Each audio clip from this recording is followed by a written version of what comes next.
Estamos aqui hoje em mais um episódio do nosso quadro no Instagram, Demora Mais Vem, dessa vez com o Gabriel, do grupo Tel Aviv. Vocês que vão a eventos, que vão no shopping, vão no comércio, podem estar muitas vezes seguros por conta da vigilância do grupo Tel Aviv, que o Gabriel vai contar um pouco dessa história hoje aqui pra gente. Gabriel, obrigado aí por estar aqui com a gente, compartilhando a tua história. E como é que começou essa ideia do grupo Tel Aviv? Conta pra gente. Primeiro, é um prazer te receber mais uma vez aqui, meu amigo. Tamo junto. E a história da Tel Aviv, ela vem alguns anos atrás. Somos uma empresa jovem no mercado, então a gente vem trazendo algumas inovações aí para um mercado que é um pouco mais tradicional, vamos colocar assim. Mas a história dela começou lá em 2017, com o Patrick fundando a empresa. Ela é muito forte em eventos, a gente atuava nas grandes festas, nas grandes noites da Barra e da Zona Sul. Devia dar trabalho, né? Dava trabalho, com certeza. Eu e o Patrick, a gente é amigo de infância, então eu já conhecia a história da Tel Aviv muito antes de me tornar sócio com ele. E aí o crescimento da empresa foi direcionado, então entramos em grandes contratos. Na época, o próprio São Januário foi um contrato interessante aí para os amigos vascaínos. Aí sim, pô, aí sim, aí ó. E aí a Tel Aviv, ela foi, até pelo mindset do próprio Patrick, entendendo que a mão de obra dedicada, ela tem vamos colocar que ela tem um controle maior para uma gestão eficiente. Então ele entendeu que o evento era interessante financeiramente, a gente está falando de uma margem maior, etc. Mas o posicionamento da empresa, que hoje é muito claro, ele veio pela essa visão de que a mão de obra dedicada te possibilita uma gestão eficiente. Então a gente nasceu, vamos colocar assim, no meio corporativo, ganhando como primeiro contrato relevante o shopping Botafogo e Boulevard da Rede Ancar. Então foi muito interessante esse ganho e daí a empresa começou a caminhar com mais assertividade para esse âmbito corporativo. Em 2022, vai fazer 3 anos agora, a gente se juntou, outras empresas perceberam a ascensão do grupo. O Patrick, como sócio único no negócio, me procurou. Na época eu estava no mercado financeiro e tinha um pouquinho de know-how na área de M&A. Eu olhava bastante isso, não era a minha função, mas eu tinha essa curiosidade. Você trabalhava onde no mercado? Eu trabalhava na Blue 3, inclusive deixar um abraço pro pessoal da Blue 3, maior escritório da XP. Legal. E aprendi muito com eles, inclusive grande parte da nossa cultura organizacional, que hoje eu considero muito assertiva e diferente, pelo menos das empresas do nosso grupo, eu trouxe muito do aprendizado que eu tive lá no mercado. Então, legal. Vagnão, Leoner, sócios fundadores, forte abraço, os caras. A Blue 3 aqui na Barra também? A Blue 3 nasceu em Ribeirão Preto e Franca ali, e ela tem escritório hoje no Shopping Leblon também, no Rio, atua em São Paulo. Acho que eles estão com 35 bi de gestão, são bem fortes. Porra, bacana. E aí eu troquei essa ideia com o Patrick porque ele estava começando a ser visto por outras empresas que estavam tentando fazer a aquisição dele. Sim. Porque é um mercado muito grande, né? Até falando um pouquinho dos números do nosso mercado. É isso que eu ia te perguntar. Como é que está o mercado hoje da vigilância armada? Isso eu vou não te da vigilância falar... armada, vigilância de uma maneira geral, isso, serviços. Eu vou colocar serviços como serviços. Um todo. É um mercado de 280, 300 bi. Então, e aí a maior empresa do mercado, que é o Grupo GPS, todo mundo conhece, ela fatura, pelo menos a última informação que eu tive, estava em torno de 15 bi. E representava, lembrando que tem ali as proporções de tamanho, um pouco para baixo do que eu estou falando, eles representavam 5% do share do mercado. E quando eu fiz essa conta, eu falei, cara, é um mercado de 280 bi, os caras têm 5% do mercado e faturam 15 bi, ou salve os erros matemáticos. Eu falei, cara, se eu crescer 1 a 2%, eu tô falando em bi. Então é um negócio muito... relevante. Relevante e muito possível, porque crescer 1 a 2% de qualquer coisa, eu entendo que é plausível numa escala. E aí eu e o Patrick conversando um pouco sobre essa possibilidade dele vender o negócio, eu dei alguns pitacos para ele, assim, nada relevante, ele me passou essa visão desse mercado e a gente entendeu que poderia ter sinergia na sociedade. E aí eu fui viajar com a minha mulher, e eu lembro que eu fiquei com a cabeça um pouco assim, falei, cara, maneiro o negócio, o Patrick tá indo super bem, ele é muito bom, é um cara que eu brinco que é o melhor CEO do mundo. Nunca vi ninguém gerir um negócio tão bem quanto ele. E aí ele me mandou uma mensagem, falou, quando você voltar, vamos bater um papo. E aí eu já tive um feeling ali que ele ia me chamar pra gente se tornar sócio, que a gente só ia alinhar pra dividir a empresa direitinho e tal, que eu queria entrar num negócio relevante, mas eu queria de fato que o negócio caminhasse. Então precisava ter um acordo com ele eficiente para que a gente chegasse aonde ele achava que era interessante e aonde eu sabia que eu conseguia levar a empresa. Então, dali para frente, em 2022, 2023, a gente dobrou de tamanho, eu acho que até mais do que dobramos na época, e abrimos escritório na Barra, ganhamos contratos relevantes com a Multiplan, entramos na GL, então Farmácia Arena, Rio Centro, Lagune, entramos na IMM pelo Rio Open, V3A, Radisson, então ganhamos contratos corporativos muito importantes. Sim. E aí tivemos uma posição forte no mercado. Eu vou te fazer 2 perguntas. A primeira é a seguinte, você começou ali a sociedade com o Patrick, hoje entraram outros sócios minoritários. Como é que é essa relação dos sócios? Vocês fazem, por exemplo, uma reunião semanal, uma reunião quinzenal, mensal, sai na porrada? Sim. E como é que fica isso? Eu queria que você contasse um pouco isso, porque no último episódio a gente perguntou pro Ricardo exatamente isso, e ele contextualizou um pouco como funciona lá na vida operacional dele. Eu queria entender contigo, porque é difícil, né, cara? Qualquer relação humana é uma coisa muito complexa. Né? Exatamente. E, enfim, a gente sabe, a gente que é casado sabe como é que é a complexidade do casamento. Mas ainda mais numa sociedade que você tem pessoas que têm suas vidas, enfim, têm seus objetivos. Então eu queria entender assim, como é que vocês fazem para a coisa caminhar de forma orgânica, plena, exatamente. Bom, uma das primeiras ações que a gente teve em parceria foi entender que um negócio, para ser forte corporativo, ele precisa de gestão e precisa de vamos colocar ali um background financeiro importante. Então o primeiro movimento foi caminhar para investidor. Vamos achar um bom investidor. Não queremos perder o controle da gestão da empresa, então vamos entender como é que isso funciona. Botamos o primeiro investidor, hoje temos mais de um. E essa relação societária, eu acho que para eu explicar ela, primeiro eu explico a minha relação com o Patrick, que foi o seguinte, a nossa sinergia de negócio foi algo tão fora da curva, vamos colocar assim, que a gente nunca teve uma briga. A gente tem vários desacordos, sim, mas como a visão de longo prazo desse negócio de serviços, eu aprendi com a visão que ele tinha, e a visão do é possível conquistar tudo, ele aprendeu comigo com essa visão que eu tinha de dentro do mercado. Quando ele me fala alguma coisa que eventualmente eu não concorde, eu pondero muito a palavra dele, porque eu falo, cara, se ele está me dizendo que isso não é um bom caminho, alguma razão. Vou pensar aqui. Assim como quando eu falo alguma coisa para ele, falo, cara, esse é o caminho, ele leva isso muito em conta. Então a gente debate, mas a gente não costuma entrar num desacordo, numa discussão que não tem fim. A gente sempre chega num acordo final. E como isso é visto pelos outros sócios, eu acho que todo mundo tem essa postura pró-negócio. Quando você tem uma postura pró-negócio, fazendo a analogia do casamento, não que eu aplique isso na minha vida, no meu caso eu só falo sim, senhora, e dá tudo certo, mas eu acho que... Eu brigo que é melhor ter... É melhor ser feliz que ter razão, exatamente. Exato. Razão já não tem tempo, ser feliz a gente já deu certo, graças a Deus. E assim, como no relacionamento, imagina se cada briga com a mulher você saísse de casa, ou você entrasse numa discussão verbal muito forte, de respeitosa. A relação está fadada ao fim. Então, na sociedade é a mesma coisa. Se a gente está pelo mesmo propósito, se a gente tem o mesmo sonho, o mesmo objetivo, e a gente caminha todos os dias junto para isso, isso sai da empresa. A gente faz isso, né? Eu te falei, fisicamente, a gente fez um projeto de academia, de melhorar, de ficar mais saudável junto. A gente faz um projeto alimentar junto, a gente faz um projeto profissional junto. Então é difícil estar em desacordo. E como a gente também passou essa visão para os outros sócios, acaba que está todo mundo entendendo que a decisão é tomada por um bem maior e não por uma necessidade pessoal ali. Uma pergunta que eu te fazia, a segunda pergunta é a seguinte: naturalmente você falou em crescimento, para você obter o crescimento você tem que gerar mais contrato. Sim. Né? E como é que é essa parte comercial? Vocês se dividem? Sim. Ou é você que faz mais a parte comercial? Tem um time comercial? Vocês delegam? Como é que é aqui dentro?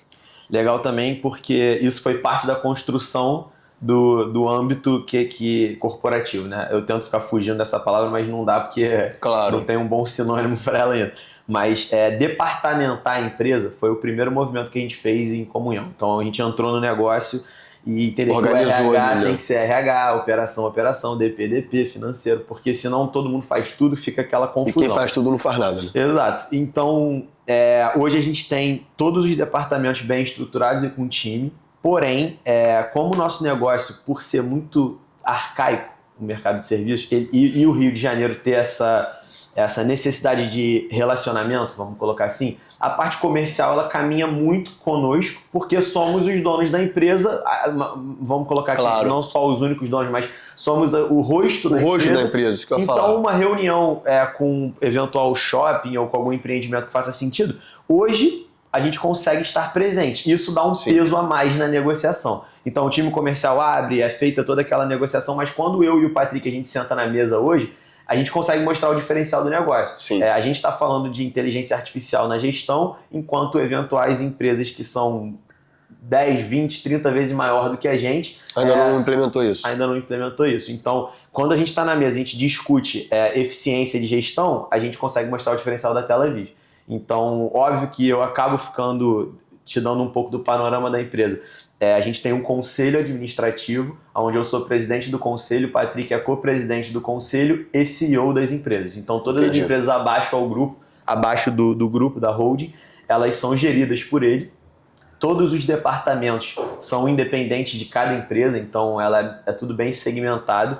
E a gente tem a reunião de conselho bimensalmente, onde os sócios se reúnem para a gente passar o panorama e entender a função de cada um, que é bem definida. Então, cada sócio tem, de fato, a tua importância no negócio. Bacana. Outra pergunta que eu ia fazer, vocês viram que o Gabriel falou muito aqui na questão inicial da empresa de eventos. O que dá mais trabalho? Né? Você cuidar de um shopping, seja de um comércio, de uma rede de lojas, enfim, algo do tipo, ou você fazer o evento? Porque a gente sabe, volta e meia via noticiário, enfim, isso não é aqui no Brasil, qualquer lugar do mundo, evento tem muita propensão a dar problema. Sim. Bebida alcoólica, confusão, etc e tal. Mas, ao mesmo tempo, também, você tem toda a questão, a parte de assalto, etc., no comércio, né? Infelizmente, esse mercado também ele cresceu muito, não só aqui no Rio, como em todo o Brasil e até fora do Brasil, muito pela questão também da violência urbana, isso ao longo de décadas e tal. Então, assim, o que dá mais trabalho normalmente? É você ter ali a recorrência de talvez um grande estabelecimento, ou você tá ali, por exemplo, como você falou, em eventos ali, Farmácia Arena, ou Rio Open, enfim, Rio Open acho que é até um evento mais tranquilo, porque é uma galera mais velha e tal, mas assim, às vezes é um evento mais garotado.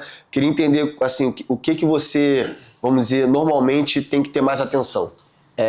Bom, a minha percepção disso eu levaria com certeza para um shopping center, porque o evento é diário, né? Vamos botar ali que o próprio Rio Open, que é longo, tem alguns meses de montagem, desmontagem, mas o período do evento é curto. Então, as ocorrências elas são mais intensas, como você fala, mas elas acabam ali. O shopping, você está falando a gente está indo para o 5º ano de gestão de 2 shoppings relevantes no Rio de Janeiro, sem contar com os outros. Então, é difícil você manter um grande fluxo de gente, uma grande necessidade de gestão da empresa que contrata a gente, vamos lá, aluguel de loja, entendimento de logística do negócio, segurança pública e gestão junto à terceirizada. Então, nós como terceirizadas, a gente tem que não só gerir o operacional do negócio, como a gente tem que entender o fluxo que acontece naquele empreendimento. Então, com certeza, fazer isso ao longo do ano inteiro, pegar Natal, Black Friday, Páscoa, Dia das Mães. Dia das Mães, Dia dos Pais, Páscoa, é complicado porque as ocorrências acontecem. Entendi. Ainda mais aqui no Rio de Janeiro, que você sabe que é complicado. E uma outra pergunta que eu ia te fazer até do ponto de vista jurídico, né? Eu sou advogado, mas não sou especialista na área. Pergunta é a seguinte, sim, até ignorância minha, mas você está lá no shopping center, vamos supor, você teve uma ocorrência. Sim. Ou teve algum problema ali com o vigilante e tal. Como é que a questão é solidária? Por exemplo, o shopping responde, a sua empresa responde, ou você, por ser terceirizado, não responde nada, ou você responde tudo? Sim. Como é que é isso? Essa pergunta é interessante porque ela mostra um dos nossos diferenciais. Por exemplo, todo shopping, todo grande empreendimento, ele tem como responsabilidade a contratação que vai ser feita. Então, por exemplo, o shopping que bota uma empresa para operar sua segurança, sua limpeza, sua manutenção, ele tem que fazer um due diligence interessante na empresa. Por quê? Se a empresa não tiver uma robustez documental, uma solidez financeira, o shopping vai ser solidário. Entendi. Como você perguntou. Então, se eu tiver um problema que eu não consiga sustentar, o shopping vai responder. Entendi. Então, o movimento da TelaVive de buscar investidor, de buscar robustez e de ter nascido no âmbito de shopping center, trouxe pra gente essa robustez documental e essa, vamos colocar, quase que uma impossibilidade de gerar esse problema para o cliente. Então, Entendi. na teoria, sim, os clientes, os contratantes são solidários, porém, eles têm que analisar muito bem as empresas para que isso não seja uma verdade. No âmbito corporativo, isso daí é muito claro. É muito difícil aventureiros do nosso mercado conquistarem contratos relevantes como uma Rede Ancar, uma Multiplan, uma Alus, etc. Entendi. E aqui já finalizando, eu queria te perguntar uma coisa mais pessoal. Você é casado com a Ritza, né, que é também empreendedora. Também tem o seu negócio. Vocês levam isso para dentro de casa, conversam sobre negócio dentro de casa ou é proibido o tema? A Ritza manda mais na tela viva do que eu, mas se eu opinar no negócio dela, eu apanho, cara. Então, não, cara, eu sou fã de carteirinha, eu vi a Amy nascer do zero, a gente teve a primeira conversa... Minha mulher é cliente. Eu vi a Amy começar, a gente teve a primeira conversa, a gente estava junto no Zona Sul, ela trabalhava na L'Oréal na época. Eu tenho até hoje na minha carteira a primeira etiqueta que a Amy fez. E, pô, ela chorando ali naquela época de crise existencial profissional que todo mundo passa, e ela foi para dentro do empreendedorismo.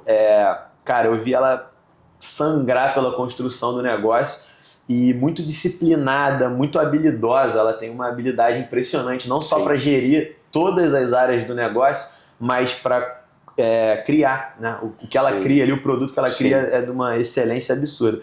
Então, mas ela é muito braba, né? Então, assim, opinar no negócio dela é difícil. Eu dou uns pitacos ali onde ela deixa, mas sempre que ela dá uma opinião na Tela Vive, eu levo muito em conta, até uma linha que eu tenho com o Patrick. As nossas mulheres, às vezes, elas não entendem muito do negócio. Em si, né? Cara, mas os insights e os sextos sentidos delas são impressionantes. Então, quando ela me dá uma... não faz negócio com esse cara, não gostei dele. Assim, aí eu... Como assim, cara? Um negócio ótimo, vou andar. Ela, tá bom, mas eu acho que não deveria. Acabou minha vida. Eu entro aqui dentro, fica eu e o Patrick assim, pô, elas falaram que não é um bom negócio, cara. Vamos repensar isso daí. Então, e tem sexto sentido mesmo, né? Sexto sentido forte. Não, bom demais, bom demais. E assim, pra encerrar, né, eu queria assim que primeiro você deixasse um recado para quem tá começando o seu negócio, assim, pô, o que você acha que a pessoa, independente de qual negócio seja uma empresa de tecnologia, seja uma empresa de serviço, seja, enfim, o que for.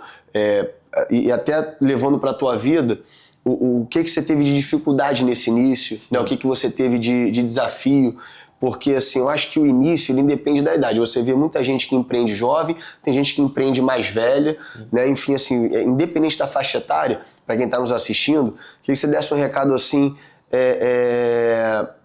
para aquele cara que está começando ali, qual dica que você daria para ele?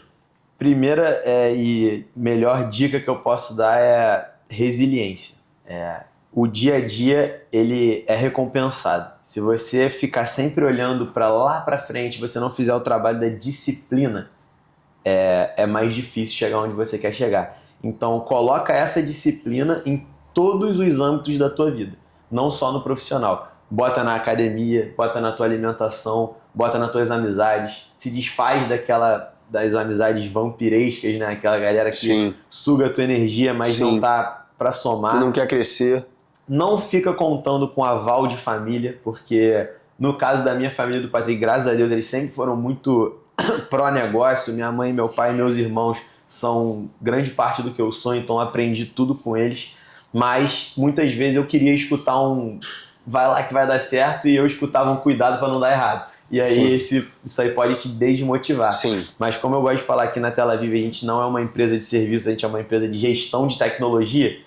Gerir é ter a habilidade de organizar e executar suas tarefas diárias. Então, se você tem disciplina, se você tem resiliência e se você for fiel aos seus valores e princípios, tu vai tomar porrada muitas vezes, mas no final da equação eu acho que você tende a ser vencedor.